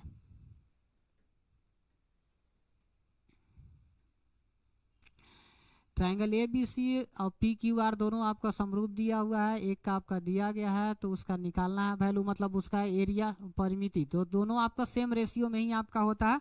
तो जब आप सेम रेशियो में जब आप करके देखिएगा तो 75 का आपका आंसर जो आपका आएगा ये आपका 15/2 आपका आ जाएगा। अब उसके बाद 76 में आते हैं तो 2a सेंटीमीटर भुजा वाले समबाहु त्रिभुज की ऊंचाई आपको निकालना है। ऊंचाई निकालने के लिए फॉर्मूला होता है √3/2a, √3/2a ये आपका हाइट निकालने का फॉर्मूला होता है। इस फॉर्मूला पर यदि आप सेट कीजिएगा तो आपका आंसर जो है वो आपका डी नंबर निकल करके चला आएगा। उसके बाद चलते हैं 77 नंबर क्वेश्चन पे। 77 में निम्नलिखित में कौन सी विकल्प जो पाइथागोरियन ट्रिक नहीं है, बोला कि कौन सा है जो पाइथागोरियन ट्रिम्पलेट में है, जो नहीं बोल रहा है कि पाइथागोरियन ट्रिम्पलेट में नहीं है, तो नहीं है कौन सा आपका ये डी नंबर जो है ये आपका नहीं है आपका, क्योंकि पाइथागोरियन ट्रिपलेट आपका क्या होता है तो 2am m² - 1 m² + 1, इस पे ये आपका सेटिस्फाई नहीं करेगा, तो ये आपका आंसर आपका हो जाएगा। उसके बाद आते हैं नेक्स्ट 78 नंबर पे। 6√3 सेंटीमीटर ऊंचाई वाले समबाहु त्रिभुज का क्षेत्रफल। देखिए हाइट आपका जो दिया गया है ना, यहाँ पे हाइट आपका दिया हुआ √3/2a। अब इसी से आपको निकाल लेना, इसे आपको a निकाल लीजिएगा, और a निकाल लेने के बाद फिर आप समबाहु त्रिभुज का एरिया का मतलब क्षेत्रफल का फॉर्मूला लगा लीजिए, आंसर आपका निकल करके आ जाएगा, और आंसर आपका सेकंड नंबर आपका आंसर निकल करके चला आएगा। यदि त्रिभुज के किसी कोण का समद्विभाजक अपने सामने की भुजा को समद्विभाजित करती है तो वो त्रिभुज कौन सी त्रिभुज उसमें कहलाएगी। ठीक है, 79 में आपको देखिए बोल रहा है किसी त्रिभुज, यदि त्रिभुज के किसी कोण के समद्विभाजक, अब देखिए अगर त्रिभुज अगर इक्विलेटरल ट्रायंगल यदि ऐसे रहेगा, समबाहु अगर रहेगा, तो इससे जो मिड पॉइंट से ऐसे करेगा वो सामने वाला को समद्विभाजित करेगा, समझे। अब अगर इसमें जैसे माना हुआ है कि समद्विबाहु, तो समद्विबाहु में एक ही ऐसा केस होता है जिसमें होता है, और ये बोल रहा है कि किसी त्रिभुज यदि त्रिभुज के किसी कोण मतलब किसी भी कोण का तो किसी भी कोण में इक्विलेटरल ट्रायंगल रहेगा ना, समबाहु अगर रहेगा ना, तो किसी भी कोण का अगर समद्विभाजित अगर आप लाइन ड्रॉ कीजिएगा तो सामने वाला को बाइसेक्ट कर ही देगा। इसलिए राइट इसका आंसर जो होना चाहिए ये समबाहु आपका होना चाहिए। ठीक है, नेक्स्ट देखते हैं 79। अब नेक्स्ट 80। 80 में कह रहा है किसी चतुर्भुज के सम्मुख भुजाओं के मध्य बिंदु को मिलाने वाली आकृति कहलाती है। किसी चतुर्भुज के सम्मुख भुजा के मध्य बिंदु को मिलाने वाली जो आकृति जो है वो क्या कहलाती है? तो 80 के कौन सा हो जाएगा? पैरेललोग्राम, समानांतर चतुर्भुज। ये आपका सही आंसर आपका हो जाएगा। उसके बाद देखिए 81 में बोला कि साइन थीटा का वैल्यू आपके पास दिया गया है कि 45/53। ये साइन थीटा का वैल्यू है। पूछा जा रहा है कॉस थीटा का वैल्यू। साइन थीटा का क्या होता है? मतलब p/h होता है। सीधी बात है कि 53 नीचे होना चाहिए। तो 53 नीचे किस में है? इसी में तो सिर्फ है, निकालने की तो कोई जरूरत ही नहीं पड़ा हमको। कॉस थीटा का क्या होता है? Base by hypotenuse. और इसमें भी क्या होता है? Perpendicular by hypotenuse. तो 53 तो इसमें भी चाहिए ही चाहिए, और इसी में तो है। बस आंसर हो गया, इससे ज्यादा निकालने की क्या ही जरूरत है आपको, बस। उसके बाद 80 नंबर में 82 पे 82 में देखिए sine 90 degree minus theta is equal to cos theta. Sine 90 degree minus theta, यहां पर हम लिखेंगे कि साइन, यहां पे लिखेंगे कि sine 90 degree minus 61 degree by cos 61 degree. अब यहाँ पर इसका वैल्यू आ जाएगा कॉस 61 डिग्री, और नीचे भी आपका हो जाएगा कॉस 61 डिग्री। दोनों को काट दीजिएगा, रिजल्ट आपका 1 आपका मिल जाएगा। चलिए नेक्स्ट पे हम बढ़ते हैं। ये देखिए नेक्स्ट आपका बोला है इकाई के बराबर नहीं है। देखिए cosec square theta minus cot square theta, इसका वैल्यू 1 होता है। इसका वैल्यू 1 होता है। इसका भी वैल्यू आपका 1 होता है। इसका भी वैल्यू आपका 1 होता है, और इसका वैल्यू 1 नहीं होता है। Cos square theta minus sine square theta का वैल्यू 1 नहीं होता है। ये आप आगे पढ़िएगा तो आपको पता चल जाएगा, ये दूसरा फॉर्मूला है। इसका वैल्यू 1 नहीं होता है। तो आपका जो आपको बोला बराबर नहीं होता है, तो मतलब आंसर आपका यही आपका हो जाएगा। नेक्स्ट आपका बोल रहा है कि एक वृक्ष है, उसकी छाया का लंबाई और वृक्ष की ऊंचाई ये दोनों अगर ये आपस में बराबर है तो सूर्य का जो उन्नयन कोण होगा वो कितना हो जाएगा। अब ये कह रहा है ना कि जिसका बेस और हाइट दोनों अगर बराबर हो तो एंगल कितना डिग्री का होगा? भैया 45 डिग्री का होगा। बात खत्म हो गया, क्योंकि tan 45 degree is equal to 1 यही तो होता है, मतलब दोनों आपस में बराबर हो जाएगा। तो नेक्स्ट आपका आते हैं हम 85 नंबर पे।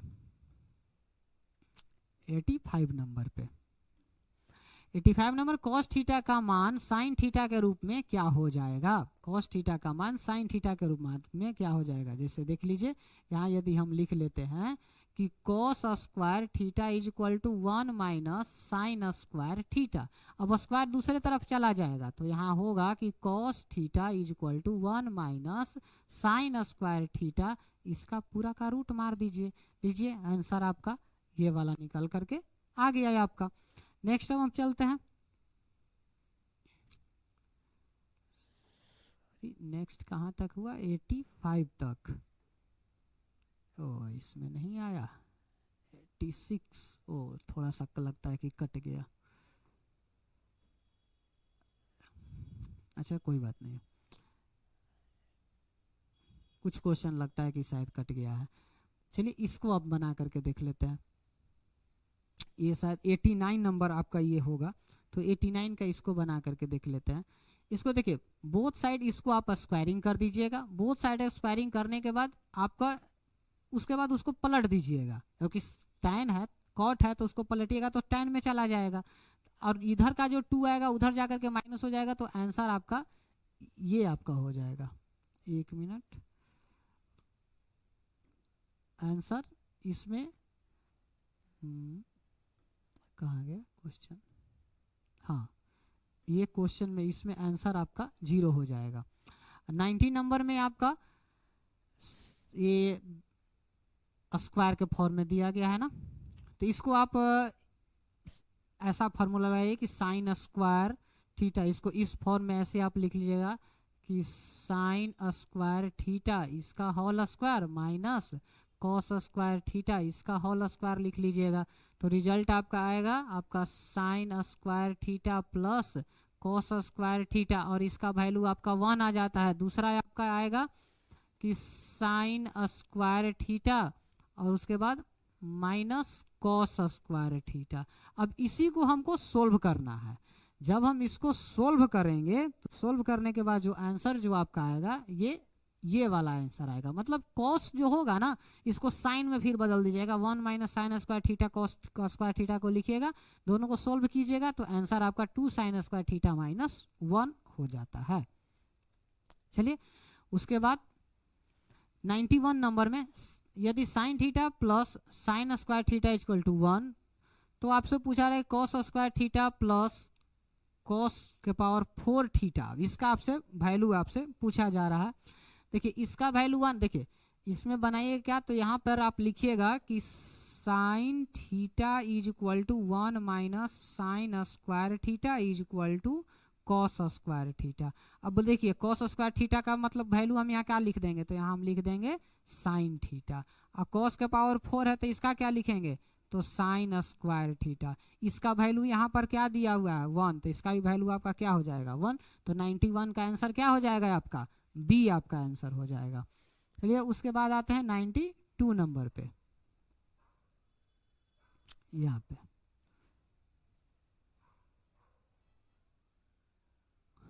92 number 1 plus ten square A plus divided by 1 plus ten square ए।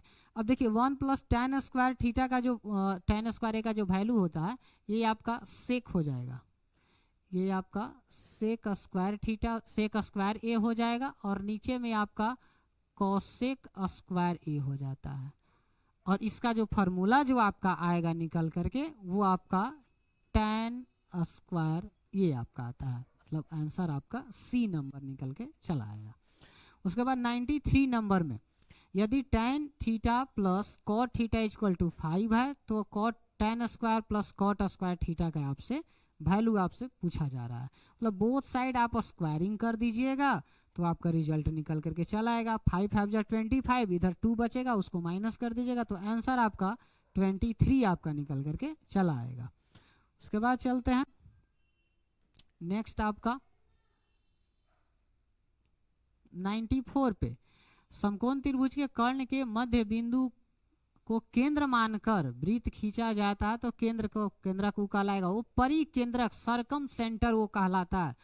कोई भी अगर राइट एंगल ट्रायंगल के, अगर ये 9 क्लास में भी आप पढ़े होंगे, कोई अगर राइट एंगल ट्रायंगल के अगर मिड पॉइंट पे राइट मध्य बिंदु को अगर सेंटर मान करके यदि एक ऐसे राइट एंगल ट्रायंगल ऐसे अगर आपके पास रहेगा, इसके वाला यहाँ से अगर एक सेंटर मान करके ऐसे अगर सर्कल ड्रॉ कीजिएगा तो ये इस तरीके से ऐसे सर्कल आपका ड्रॉ हो जाएगा। मतलब आपका सरकम सेंटर परिकेंद्र आपका हो जाएगा। उसके बाद आपका 95 नंबर 15 मीटर लंबी एक सीढ़ी ऊर्ध्वाधर दीवार के सहारे टिकी हुई है जो दीवार के साथ 60 डिग्री का कोण बनाती है। तो दीवार की आपको ऊंचाई आपको निकालने के लिए कहा जा रहा है। अब देखिए इसमें डायग्राम इस तरीके से ऐसे बन रहा है। सीढ़ी ये आपका 15 दिया गया है, ये आपका 60 दिया गया, ये आपका 60 दिया गया है। बोला दीवार की ऊंचाई मतलब इसको आपको परपेंडिकुलर आपको निकालना है। ये आपको हाइपोटेनियस दे करके रखा है, सॉरी परपेंडिकुलर नहीं कहिए, ये एंगल दिया गया है, ये एंगल 60 डिग्री है। इसका मतलब यहाँ पर ये बेस का काम कर जाएगा। आप कॉस वाला फॉर्मूला लगा दीजिए, आंसर आपका निकल करके आ जाएगा 15/2। नेक्स्ट देखते हैं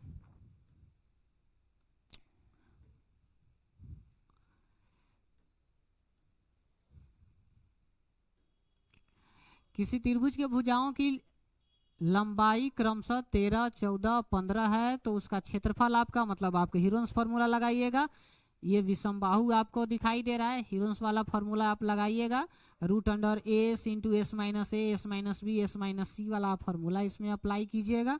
फॉर्मूला अप्लाई करने के बाद आपका आंसर जो है वो आपका 84 निकल करके चला आएगा। उसके बाद बोला है किसी कमरे के चारों दीवारों का जो क्षेत्रफल और एल बी एच, तो हाँ इसका आपको फॉर्मूला ही है आपका 2 into L plus B into H, ये आपका फॉर्मूला ही है, डायरेक्ट फॉर्मूला ही आपसे पूछ दिया गया है, डायरेक्ट फॉर्मूला ही है।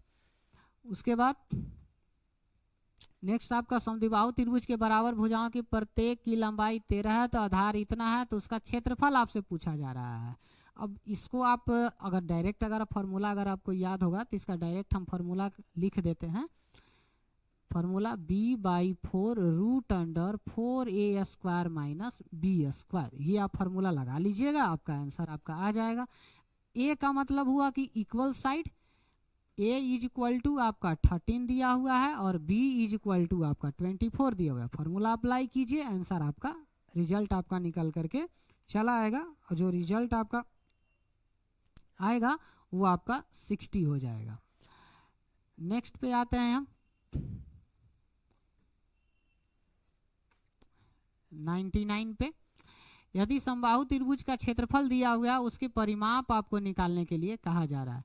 तो समबाहु त्रिभुज के क्षेत्रफल root under 3/4 A square is equal to 36 root under 3 cancel out हो गया, A square is equal to 36 into 4 आ गया, और ए का जो वैल्यू आएगा ये आपका 12 आ गया। परिमिति बोल रहा है तो 12 इंटू 3 कीजिएगा, 3a, और आंसर आपका 36 निकल करके चला आएगा। अब उसके बाद आपको 100 नंबर में आपको बोल रहा है किसी वर्ग का विकर्ण की लंबाई 10√2 है, विकर्ण की लंबाई 10√2 है, तो उसका क्षेत्रफल, इसका क्षेत्रफल का डायरेक्ट हम फार्मूला आपको लिख देते हैं, एरिया का डायरेक्ट फार्मूला लिख देते हैं कि d² होता है। d² मतलब 10√2 इंटू 10√2 डिवाइडेड बाई आपका 2। अब ये √2 ऊपर का दोनों, नीचे का 2 दोनों कैंसिल आउट हो गया, आंसर आपका कितना जाएगा 10 इंटू 10 100, आपका आंसर नंबर बी। तो ये आपका पूरा फर्स्ट शिफ्ट का ये टोटल 100 क्वेश्चन था जिसको मैंने सोल्व करवा दिया।